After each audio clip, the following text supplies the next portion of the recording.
Iran জুড়ে ছড়িয়ে পড়া সরকার বিরোধী বিক্ষোভ নতুন করে আন্তর্জাতিক উদ্বেগ তৈরি করেছে।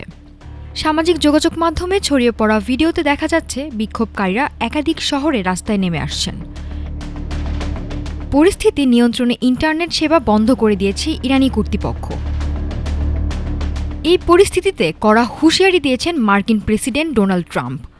তিনি বলেন, ইরান এখন বড় বিপদে রয়েছে এবং প্রয়োজনে আবারও সামরিক হামলার নির্দেশ দেওয়া হতে পারে। মানবাধিকার সংস্থাগুলোর তথ্য অনুযায়ী গত 2 সপ্তাহে ইরানে অন্তত 62 জন নিহত হয়েছেন। এর মধ্যে রয়েছেন বিক্ষোভকারী ও নিরাপত্তা কর্মী, দুই পক্ষই। বহু মানুষ আহত হয়েছেন, অনেককে গ্রেপ্তার করা হয়েছে।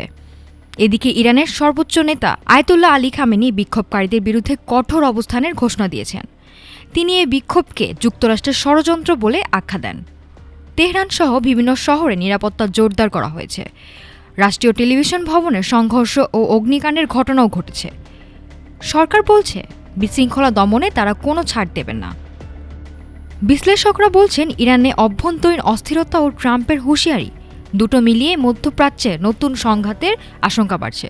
পরিস্থিতি কোন দিকে মোড় নেয় সেদিকেই তাকিয়ে আছে বিশ্ব। নাফিসা সামিয়া, ঢাকা টুডে।